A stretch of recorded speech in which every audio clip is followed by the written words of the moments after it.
একদম সকালবেলা, এখন টাইম হয়েছে 6:48 আর ওয়েদার কিছু বলার নেই। একবার খালি প্যান করালেই বোঝা যাবে যে ওয়েদারটা কি লেভেলের ভালো। কি হয়েছে আজকে ব্রেকফাস্টে? না, মেনুটা কি? ফেনে ভাত, ঘি আর আলু চোখা। ফেনে ভাত, ঘি, আলু চোখা। কেমন লাগছে ডালির সকালবেলা? সুন্দর সকাল, ওয়েদারটা পরিষ্কার, এরকমই থাকুক, অসাধারণ। এদিকে আইবেশও দেখা যাচ্ছিল একটু আগে। এই ফেনি ভাতটা কিভাবে তৈরি হয়েছে? ঘি, চাল, নুন সব একসঙ্গে ফোটানো আর আলু ভাতে মাখা, ওয়াও, অসাধারণ। এখানে খাচ্ছে লিডার और हमारा गाइड दिनेश भाई। आज कैसा जाएगा दिन? आज बढ़िया जाएगा। बढ़िया जाएगा ना? शाम तो बारिश होने के चांस है। अच्छा, शाम के पहले घुस जाना चाहिए हमको बेस कैंप। 2 से पहले पहुंच जाएंगे। बेस कैंप कितना टाइम लगेगा आज? बेस कैंप 6-7 घंटा। 6-7 घंटा लग जाएगा। किलोमीटर में कितना होगा? किलोमीटर में 11 किलोमीटर। 11। ठीक है, चले जाएंगे। अच्छे Kodar master Ajay Ajay first time expedition. चलो सब হবে। আমাদের সংগ্রামী সামন্ত এক্সপার্ট ক্লাইম্বার, আর শেরপার কথা তো কিছু বলারই নেই, সেটা হাত দিয়ে শুরু করেছে। তো good morning and welcome to my YouTube channel extreme planet adventure. তো আমরা এই মুহূর্তে দাঁড়িয়ে আছি হচ্ছে উত্তরাখণ্ডের কুমায়ুন অঞ্চলে দোয়ালি বলে একটা জায়গায়, আর আমাদের চলছে হচ্ছে একটা এক্সপিডিশন বা অভিযান। আজকে আমাদের অভিযানের সেকেন্ড দিন। আমরা এই সকালবেলা এক্ষুনি হাঁটা শুরু করব। ব্রেকফাস্ট আমাদের চলছে, আর আজকের ওয়েদার একদম ঠিকঠাক আছে। কালকে বিকালের পর থেকে প্রচণ্ড বৃষ্টি হয়েছিল, একেবারে মানে ঝড়ও হয়েছিল প্রচণ্ড। তো আজকে সকালবেলা ওয়েদার একেবারে ওপেন হয়ে গেছে, এটা আমাদের পক্ষে খুব শুভ লক্ষণ। শঙ্কর ভগবানের কাছে প্রার্থনা যে আমরা বেস ক্যাম্প পৌঁছানো অবধি এইরকম যেন ওয়েদারটা থাকে। তো চলুন আমরা রেডি হয়ে নিই, খেয়ে নিই, তারপর একেবারে বেরিয়ে যাব পাহাড়ি রাস্তায়। মোটামুটি 1 কিলোমিটার মতো ক্রস করলাম। এখনও পর্যন্ত পুরোটাই প্রায় জঙ্গলের মধ্য দিয়েই, ওপেন উইন্ডো সেরকম একটা পাইনি। দোয়ালি থেকে মোটামুটি 5 কিলোমিটার মতো এই চড়াইটা চলে বলে শুনেছি, অ্যাটলিস্ট ফুরকিয়া পর্যন্ত। আমাদের রবিদা পেছনে, তারপরে রাজা, আর একদম পেছনে হচ্ছে আমাদের গাইড দিনেশ ভাই।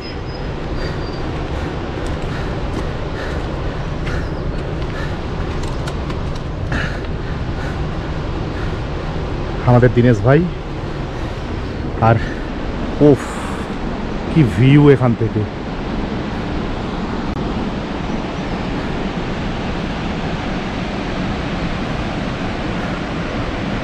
আর ওই যে ঝর্ণাটা দেখা যাচ্ছে, ওই ঝর্ণার একদম এন্ডে একটা রেইনবো তৈরি হয়েছে। ক্যামেরায় ধরা যাচ্ছে কিনা বলতে পারবো না, কিন্তু রেইনবোটা এখান থেকে পরিষ্কার বোঝা যাচ্ছে। সামনে ওই দূরে যে একটা গ্রাসি ফিল্ড টাইপের দেখা যাচ্ছে, ওইটার নাম হচ্ছে জোয়ার পানি। এটা হচ্ছে ওই দোয়ালি আর হচ্ছে ফুরকিয়া ক্যাম্পের মাঝামাঝি এরিয়াতে পড়ে। আর এইখানে একটা দারুণ সুন্দর ঝর্ণা, এই যে একদম ওপর থেকে নেমে আসছে পাহাড়ের বুক ছিঁড়ে। ও, এই দৃশ্যগুলোই হচ্ছে পিন্ডারি গ্লেশিয়ারের পথটাকে আরও বেশি এক্সাইটিং, আরও বেশি জনবহুল করে তুলছে। পিন্ডারি কেন যে এত সবার কাছে প্রিয় এখন বুঝতে পারছি। দুর্দান্ত ন্যাচারাল ভ্যারাইটি আছে এই পিন্ডারি ট্রেকটার মধ্যে। এখান দিয়ে জল বয়ে যাচ্ছে, এই দেখুন, লাভলি, আর পুরো ঠান্ডা, একটা শীতল একটা হাওয়া। ওই ওপরে জোয়ার পানি, ওপরে দেখা যাচ্ছে উঠছে সংগ্রামী আর অভিজিৎ দা। এখানে কমলা ব্যাগটা নিয়ে দিনেশ ভাই। এখান থেকে সোজা এই যে নেমে যেতে হবে নিচে, এই নেমে গিয়ে এখানে একটা আইস ফিল্ড, একটা ঠান্ডা হাওয়া আসছে আইস ফিল্ড থেকে। আইস ফিল্ডটা ক্রস করে এই যে বাঁদিক বরাবর ক্রস করে আবার এই এতটা চড়াই উপরে উঠে যেতে হবে। ওরে বাবা, বিশাল চড়াই। তো চলো আমরা আইস ফিল্ডটা ক্রস করি এখন। যদিও আইস ফিল্ডের ওপর পা দিতে হবে না, তার কারণ হচ্ছে ওখানে পাথর দিয়ে বাঁধানো আছে, যার নিচ দিয়ে জল চলে যাচ্ছে। এই আইস ফিল্ডের কাছাকাছি এলে একটা ঠান্ডা বাতাস লাগে, প্রচণ্ড ঠান্ডা লাগে। আর যখন আইস ফিল্ডের ওপর দিয়ে মার্চ করা হয় তখন এই আইস ফিল্ডের ওপর বেশিক্ষণ দাঁড়ানো যায় না, শরীরটা কেমন অবশ হয়ে যায় ঠান্ডায়। এই যে পুরো শক্ত হয়ে বরফ জমে আছে একেবারে, বাহ। আর ওখানে বরফের ফাটল দিয়ে তলা দিয়ে বরফ গলে জল নেমে আসছে এখানটায়। দারুণ দারুণ দৃশ্য, দারুণ।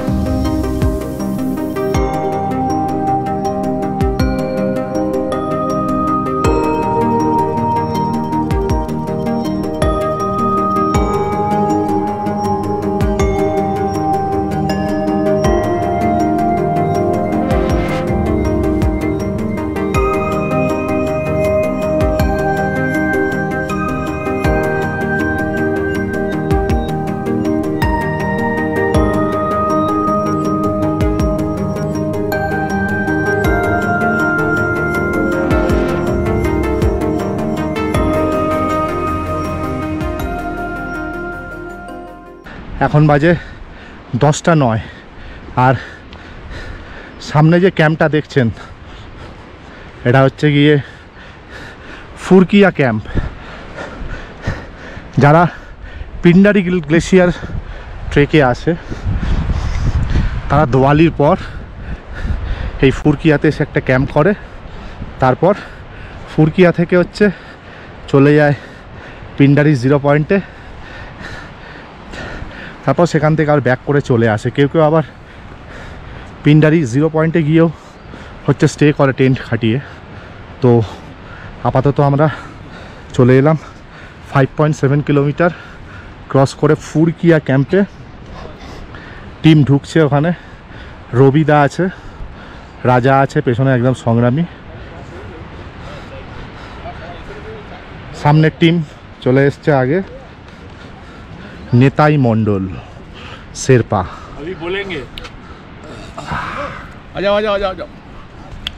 ওইতে জল খাচ্ছে ফুরকিয়াতে এসে ফুরফুর করে। 5.5 কিলোমিটার তারপরে জল, অসাধারণ। রাস্তাটা মজা পেয়েছি, ঝর্ণা আছে, নদী আছে, আইস প্যাচ আছে।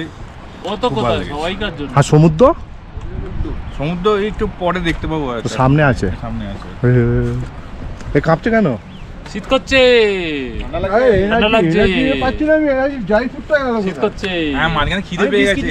ড্রাই ফ্রুটের দায়িত্ব আছে নিতাই স্যারের। ওয়াটার মাস্টারের হাতে সবসময় খাবার। আমি বিস্কিটের অদ্ভুত, এরকম সার্ভিস ভাই আমি খুব কম পেয়েছি। আমাদের নাম্বার 1 কোয়ার্টার মাস্টার। সত্যি কথা বলছি, একদম মানে ফটাফট যেখানে যাচ্ছে রেডি, মাঝ রাস্তায় রেডি। যা বললেন নিতাইদা। যাই হোক, পুরো টিম সাকসেসফুলি ফুরকিয়া ক্যাম্পে। এবার আমরা তো পিন্ডারির দিকে যাব না, মানে 0 পয়েন্টের দিকে। আমরা এরপরে কিভাবে এগোবো? এরপর 0 পয়েন্টের দিকে কিছুটা এগোতে হবে, আচ্ছা। মোটামুটি 2-3 কিলোমিটার এগোনোর পর তারপর আমাদের রাস্তাটা একটু চেঞ্জ হয়ে যাবে 0 পয়েন্টে একটু উপর দিকে, আর আমাদের বেস ক্যাম্পটা আবার রিভার বেডের দিকে একটুখানি নেমে যাবে।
আজকে বেস ক্যাম্প যাওয়ার পথে আবার সেই সেম কন্ডিশন, ঠিক 12টা-1টার পর থেকেই এই রিজিয়ানে নেমে যাচ্ছে বৃষ্টি। দেখুন আমাদের মেম্বারটা কিভাবে এই পঞ্চু পড়ে এরকম ল্যান্ডস্লাইড জোন এরিয়া ক্রস করছে বৃষ্টির মধ্যে। সত্যি টাফ হয়ে যায় খুব। এখনও আমাদের হয়তো বেস ক্যাম্প পৌঁছাতে 2.5-3 কিলোমিটার মতো বাকি আছে। এই বৃষ্টি নেমে গেল মানে এই বৃষ্টি আর থামবে না, চলতেই থাকবে। কতক্ষণ চলবে কে জানে। আমরা চলে এসেছি পিন্ডারি গ্লেসিয়ারের যে 0 পয়েন্ট, সে 0 পয়েন্টের কাছে। এই যে সামনে রাস্তাটা দেখছেন, এই সিঁড়ির মতো উঠে যাচ্ছে ওপরের দিকে। এখান থেকে মোটামুটি 1.5-2 কিলোমিটার গেলেই Pindari 0 point, Pindari glacier 0 point. কিন্তু আমরা পিন্ডারির দিকে যাব না, আমরা যাব হচ্ছে এই যে এই জায়গা থেকে বাঁদিকে যে ঘুরে যাচ্ছে ওই নীল পঞ্চু পড়ে যাচ্ছে হচ্ছে ডাক্তারবাবু, এই রাস্তা দিয়ে আমাদের সোজা নিচে নেমে যেতে হবে একদম রিভারে। রিভার থেকে নিচে নেবে একদম সামনে যে সবুজ গালিচা দেখা যাচ্ছে মাঠের মতো, একদম ওই দিকে গিয়ে ওপরে উঠতে হবে।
বেস ক্যাম্প পৌঁছানোর জন্য একেবারে শেষ মুহূর্তের খাড়া চড়াই। ও ওই যে দেখুন এই চড়াইটা উঠে একদম ওপরে যে ছাতা নিয়ে দাঁড়িয়ে আছে হলুদ পরে, ওইটা হচ্ছে ওখানে উঠলেই হচ্ছে আমাদের বেস ক্যাম্প। এই খাড়া চড়াইটা উঠতে হবে। একজন আবার নামছে তার কারণ হচ্ছে আমাদের যদি কারোর স্যাক বয়ে দিতে হয় সেই জন্য ওরা নামছে।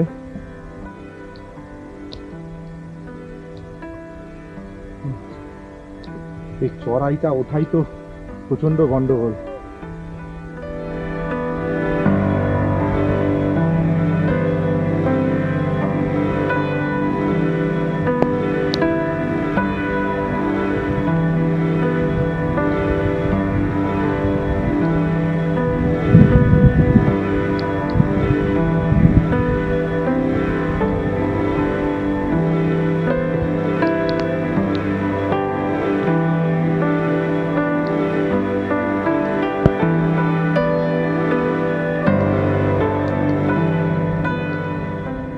আলটিমেটলি 1:50 মিনিটে আমরা বেস ক্যাম্প পৌঁছাতে সমর্থ হয়েছি।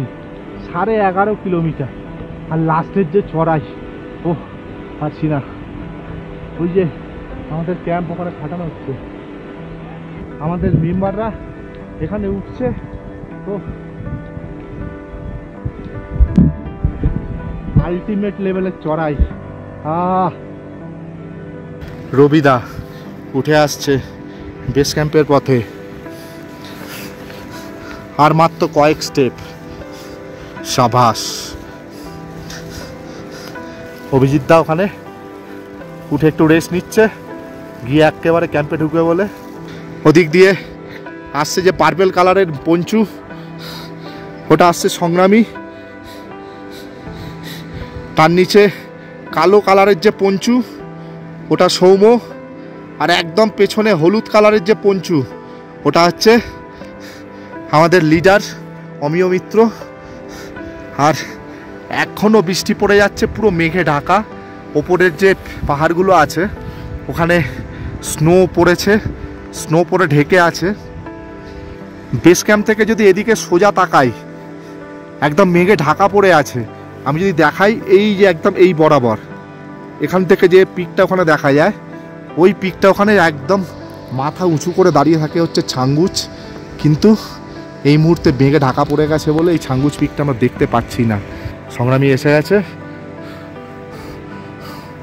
সাবাস।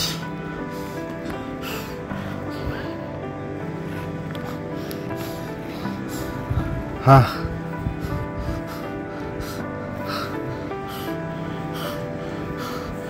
আল্টিমেট আল্টিমেট রুট বটে। হ্যাঁ, এখানে পালজুরি বেস ক্যাম্প নট ইজি। তাও মোটামুটি ঠিকঠাক ছিল, বৃষ্টিটার জন্য অনেকটাই কষ্ট হয়েছে। বেস ক্যাম্পে আমাদের যারা হ্যাপ পোটার, ইভেন আমাদের যে মেম্বার, ওই যে নিতাইদা আছে, অজয় আছে, এরা সবাই ক্যাম্প খাটানো শুরু করে দিয়েছে।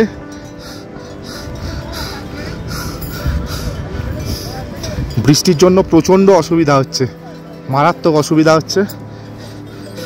এই ভেজা জামা প্যান্ট পরে ক্যাম্পের ভেতরে ঢোকা থাকা খুব সমস্যার ব্যাপার। তবুও কোনো রকমভাবে নিজেদেরকে সেটেল করতে হবে। একটু রোদের আভা দেখা যাচ্ছে, এখান দিয়ে আলো আসছে, কিন্তু বৃষ্টি এখনো পড়ছে। আর ওই যে মেঘে ঢাকা পুরো।